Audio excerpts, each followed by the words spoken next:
You can ask me, you can talk to me about anything. Alright. You know what I'm saying? Business, personal, you know what I'm saying? Love it. I love interviews, but I just don't ever do them. Yeah. No, I mean, I love just talking to people, bro, and like I like hearing people's perspective anyway Yeah, on life, on things. Not because like it all relates, right? Like yeah, business is part of life, like art is part of life. And it all just relates to like improving and like having a good life, whatever that means to you. facts. And if there's value that you can get from somebody, like why not take it, bro? Why not? If they're giving it to you, they're giving you free game. Why don't you just humble yourself, listen, like be willing to be teachable, right? Yeah. And just like, cause there's only benefits from it. There's only benefits. Yeah, if you especially if you're looking at the person and or listening to the information they're giving to you and seeing it as beneficial, you know what I'm saying? Because you could be there and present and not actually present. Right. So, the whole idea today was to kind of feature Tribe. Okay. And like. Can I get a try? Tribe. I love that, bro. I love that. And talk about like, you know, what is Tribe trying to do? What is the like the mission of Tribe, you know? Okay. And you know, we'll kind of go off of that. Well, I'd say this. My overall goal and mission of Tribe is the unification of our communities through art and entertainment.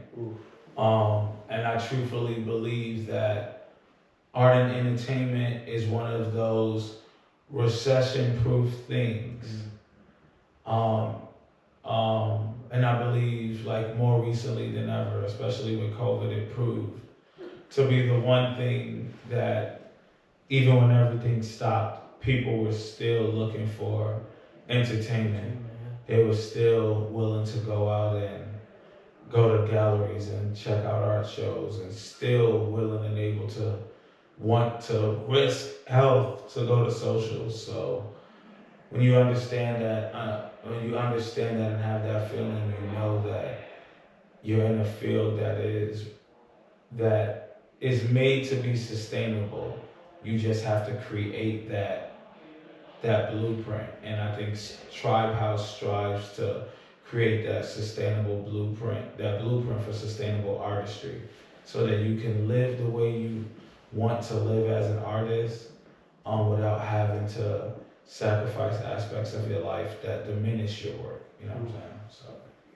So real quick, why do you think that is? Why is this why is music and art and entertainment so recession proof? Why is it something that, you know, in the worst times? Well, because put it like that, like you just said, like in the like you just said, the last thing you said, the worst times. It's like no matter what's going on, nobody wants to sulk in pain and misery. You ever have that one auntie or that one uncle that no matter what's going on, no matter what negative thing is going on in the family, they just can't read the room. They have just like a hyper energy. They're lit, they're either lit, they're loud, they're whatever, like, because their energy is so true and genuine and carefree. They're really in the moment. They're understanding that, you know, yes, you guys are sitting there sad right now, but tomorrow y'all about to sit there and have to go to work, y'all gotta go to school, y'all gotta this and that. So it's living this genuine life where we respect each other as individuals.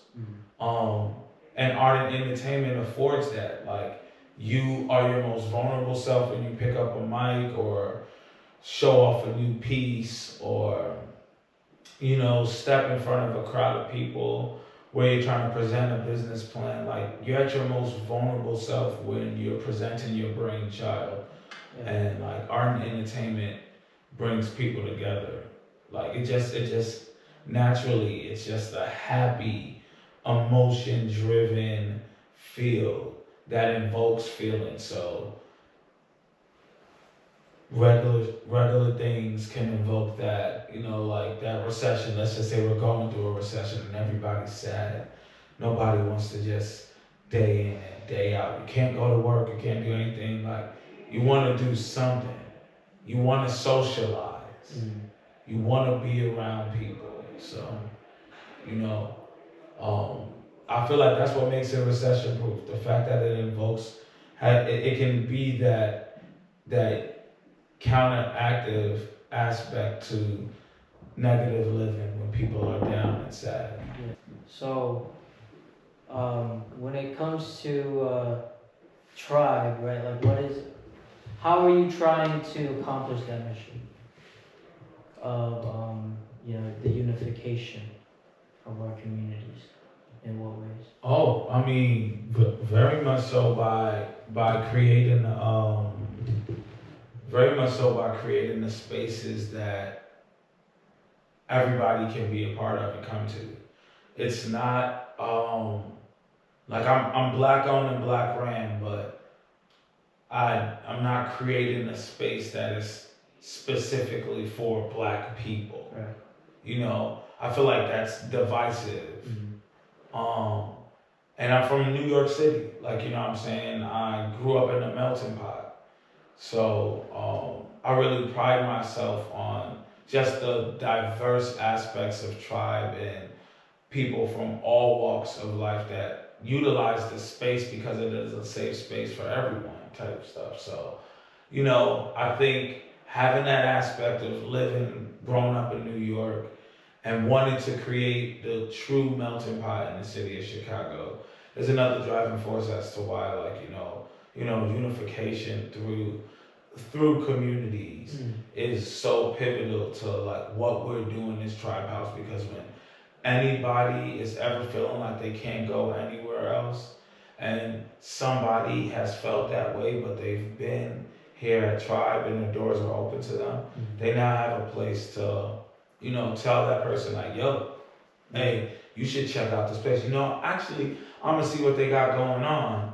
I'm gonna go take you over there, and I'm gonna introduce you to, because you can do that because of the energy you've gotten when you come here. So it's about creating those environments that invoke people to sit there and carry the message on for you too.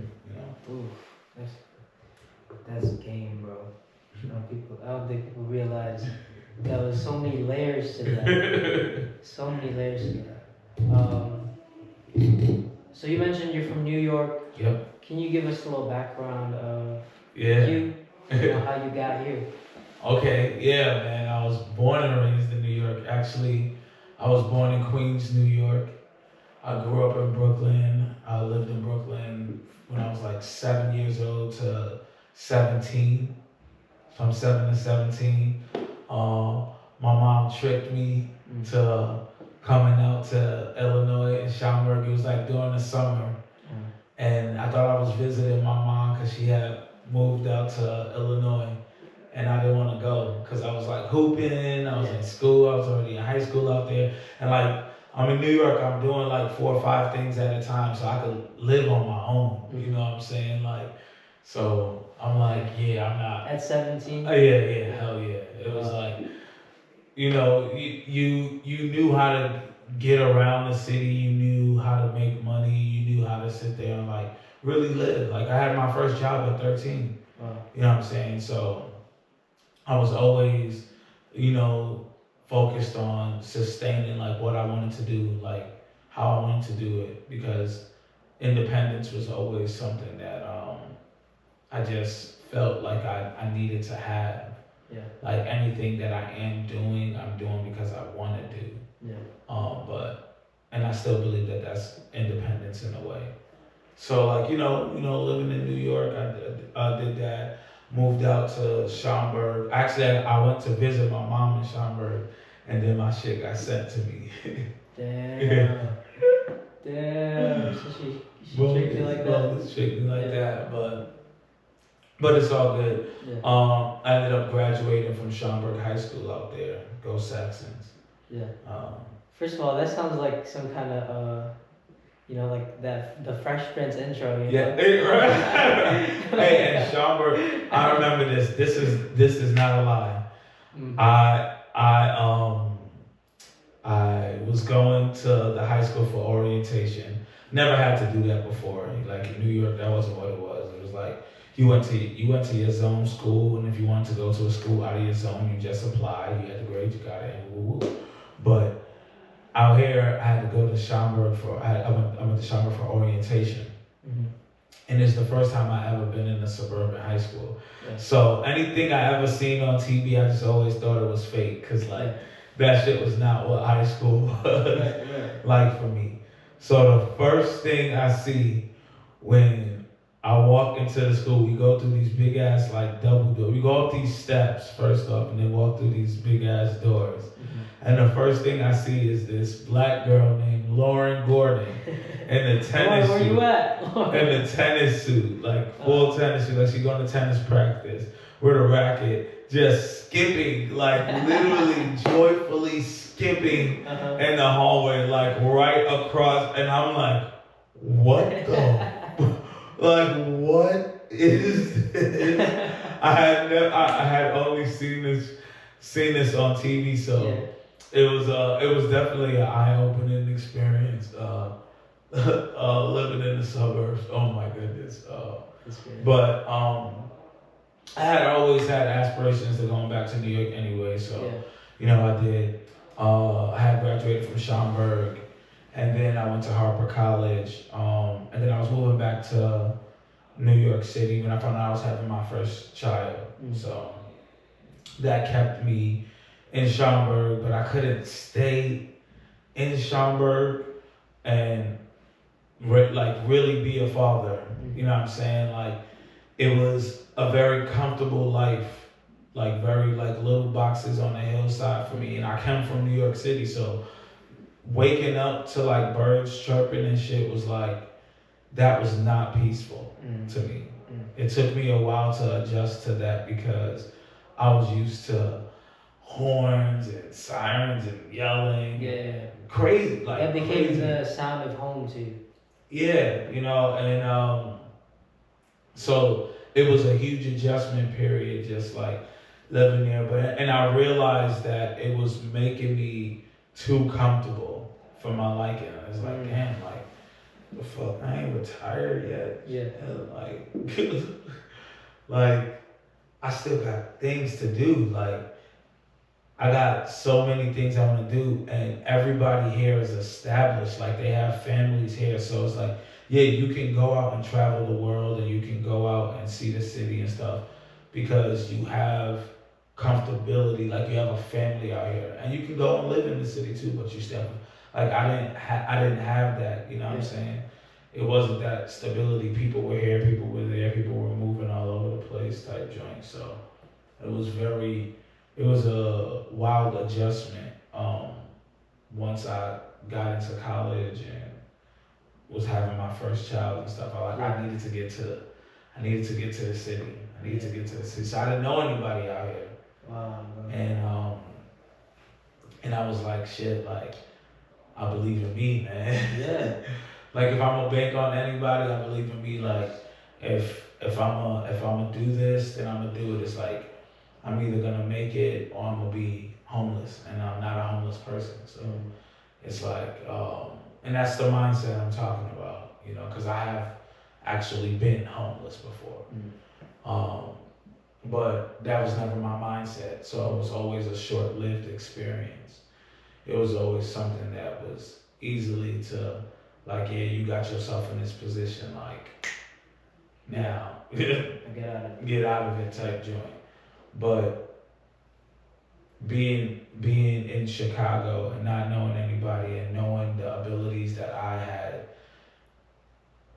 and me just betting on myself, I'm like, yeah, this is what it is. Like, I'm gonna come out here and I'm a brand. I know how to brand. Yeah. I did marketing with Nike, so it was like, I know everybody understands social media and stuff, but like, I know branding. Yes. Like, I know how to get people to want to wear your stuff. Yes. I know how to get people to want to buy into something and not even like know why. They just understand that it's an energy that is grabbing you towards it. And like, you learn these things being able to dabble in that corporate aspect of life. You know what I'm saying? You know, I appreciate that aspect of life, but it wasn't really me. But I utilized every aspect of that corporate life to elevate my artistic side. Yes. Elevate myself as an artist so I can make what I'm doing sustainable. Because if you just gonna be an artist, nah, Yeah. it's not gonna work. You can't be a one trick pony. Mm-hmm. You know what I'm saying? You gotta be able to. So Chicago, I chose Chicago because one, I wanted to make sure I was still able to be an active father, first and foremost. But I wanted to be in a big city where I was able to truthfully build based off of my ability. Mm-hmm. Like if I have, it's blue collar in Chicago, and for the third largest city, there's a lot of abandoned property. It's beautiful. And I'm a risk taker. Yeah. So I'll go for the places that, you know, that people will look at and be like, that's gonna hurt your pockets. Mm-hmm. But I'm not worried about what I look like out socially. I'm worried about what my space looks like when you walk into it. Yeah. So I'm willing to take those risks and sacrifice those little nuances and luxuries to sit there and put it into the thing. The luxuries I want people to step into. Yes. It draws them to the vision more because they see that you're feeding into it. Mm-hmm. You know what I'm saying? So Chicago is a very beautiful, beautiful business market if you know how to navigate it and you have the ability to understand blue collar workmanship. Mm-hmm. Oh, so you said something about you felt like you were too comfortable at one point, right? Yeah. And so you took this necessary steps to get out of that comfort. Yeah. And I relate to that a lot. When I was, when was that? Like 2020. It's in the midst of COVID. I had just arrived from doing serving a mission in the Philippines for 2 years for my church, but we got pulled out because of COVID.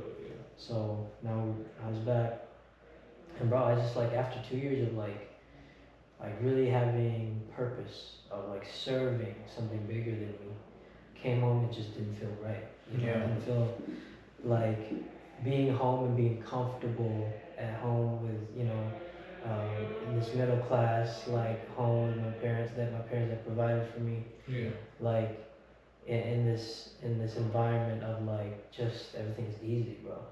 So I converted a van and lived out of it. Yeah. And I traveled. Yeah. So I traveled from here. I went up through like Michigan, through North Dakota, South Dakota. Nice. Went down through like Nebraska, got to Colorado, ended up in Utah, and my sister lived there for a little bit. So, or she still lives there. Yeah. So I stopped. Yeah, there, some stops. You know, and then I just wanted to get in a place where I could live, and I can get in the habit of living in the bare minimum, like force myself into that because of the fact that I was raised in comfort. Yeah. I was like, no, like you have to have the discipline. Yep. Like disciplining yourself. Facts. Like so I ended up doing that. I got up to California, ended up taking a sales job over there, and like that really like enhanced a lot of the natural abilities that I have already, and I was able to make money off of it. Yeah. And then but anyway, I'm getting off track, but like all of that, after doing all that, dude, like I feel like you really like step into the jungle. Yeah, you see it differently because now you have a more valued perspective of something life that you've earned, something that you've worked towards, something that you've grinded for, and like understanding that when you go through something that is not easy and that nobody else can help you with but you, then you're truly understanding like what it is to sit there and come out on top of something, what it is to go through a trial and tribulation. Because just like you said, it's the same thing. My mom worked her ass off to make sure that we had these comforts. And to the point where I remember like my brothers were saying one time, like, and it just sounded so spoiled to think, and it was just like, this is how we were raised, like, because they were expecting certain things because this is how we were raised. And it's not always parallel to reality. It's not always parallel to reality. It's like when a person doesn't know, like, hey, we have it good right now, but this is the value of this, and we could not have it good. No parent wants to, scare their child like that. They want them to be comfortable. They want them to, you know what I'm saying, type deal. And, I can say that as a parent. I want my children to be comfortable. I want them to know, that aspect. But I don't feel like I would have been able to do what I wanted to do, one as a father, and two as a businessman. If I had just rooted from New York City to the suburbs and just stayed there and still been there, like, I don't know, but like, I was just sitting in front of computers, like doing like technical jobs. Money was good, I had all that good stuff, but it was not fulfilling. Like, I was like, damn, I do music, man. Right. I'm talented. This is not me. And one of my friends was the one who like really, really forced me. I played some music, and what really brought me out to Chicago was an AT&T Sound Select tour.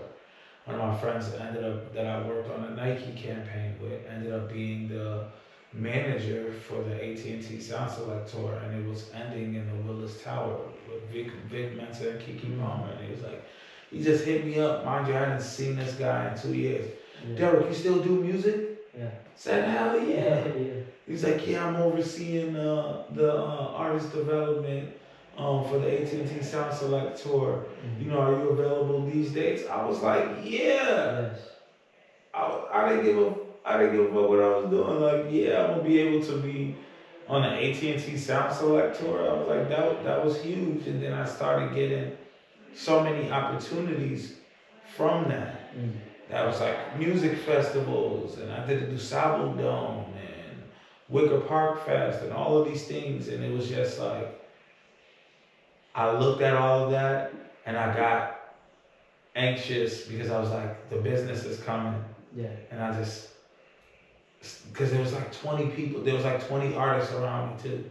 And I was just doing all this stuff, getting all this stuff. Business. Now my mind just focused on that, but I really came out here, on that art, like on that music shit, do AT&T, connected with somebody I worked with, sat there, always just, we always chopped it up. Anytime there was company shit, we always kicked it. We always worked the same shifts and everything, so it was just like, whenever he had some joint, it was like, yo, but that was just, bro. What? Hooked up with some Columbia joints.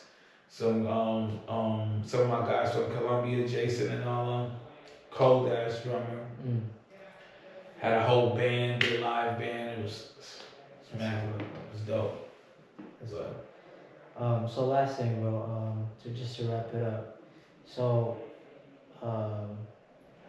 the brand that we're trying to carry is Kayako. And I don't know if you've been seeing like my posts about that. Definitely. But Kayako, it means I can in Tagalog. And really it's just like Kayako. Yeah, we're trying to encapsulate that feeling of like that confidence of like, I got this, I can do this, And I think you are a great example of somebody that has had to carry that energy with you because, and the results of that is evident. I appreciate that. And so like, what is something you would advice you would give somebody that is trying to get to that point, is Oh, I got it. Yeah, you get me. I got it. Look, I'm gonna say this. Look, you right in the camera right here, and I'm gonna say this. If you truly believe in what you're talking about and what you're trying to achieve, you have to take risks. Complacency is not progress. You have to take risks. If you're comfortable in the space that you're in, elevate yourself and make yourself a little bit uncomfortable. I'm not saying go for broke, but you have to take risks. You only know better if you do better. Plain and simple. All right, we will end it at that. Can I get a try? Yo, that was dope. Thank you, Derik. Of course. Thank you, Colin. Kayako. Cool. Oh, all right, and then cut, and then let's just talk about the. All right, yeah, let's get it. So if you could do like a quick like this Friday at. Oh yeah. You know. So.